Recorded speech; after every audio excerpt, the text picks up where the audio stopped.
Welcome back to another edition of our Seafood News Weekly video, brought to you by the Seafood Innovation Expo, taking place at the Mazatlan International Center in Mexico from September 6th to the 7th.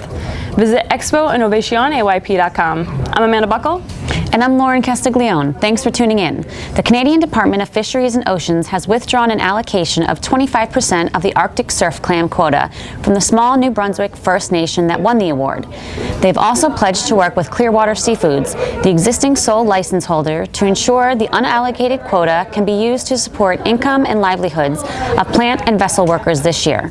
The award was supposed to promote reconciliation and economic growth within local Indigenous communities. However, court documents suggest that the company awarded the quota did not meet the federal government's initial eligibility requirements. Thanks, Lauren. In other news, Florida's Governor Rick Scott has declared a state of emergency to help cope with the red tide impacting the Tampa Bay area and points out Naples and the Everglades.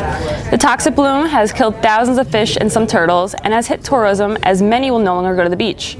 Governor Scott announced that $100,000 will be given to the Moat Marine Lab for studies on the red tide. $500,000 will go to visit Florida to combat the negative effects on tourism, and $900,000 will go to cleanup efforts in Lee County. In other news, after 5 years of planning and hard work, Pacific Seafood has returned to Warrenton, Oregon with a brand new seafood processing facility on the banks of the Skipanon River. The original processing facility and dock was built in 1941 and acquired by Pacific Seafood in 1983.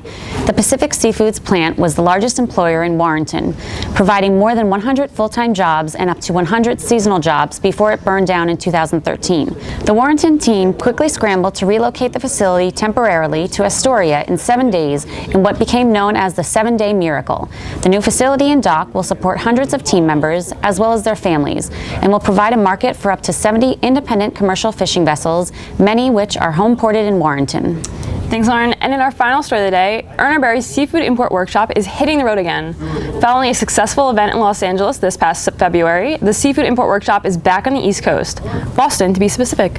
Joint speakers Scott Zimmerman of Safe Quality Seafood Associates, International Trade Attorney Corey Norton, Foa & Son Insurance Broker Michael Lieberman, and Customs Broker and Director of Operations for New York Customs Brokers Jonathan Lieberman, as they discuss topics ranging from seafood safety, quality and sustainability compliance, to supply chain best practices and insurance options and risk management. Plus, hear from invited government representatives. Visit ernaberry.com/SIW for more information and take advantage of Erna Berry's special early bird pricing before it ends on September 14th.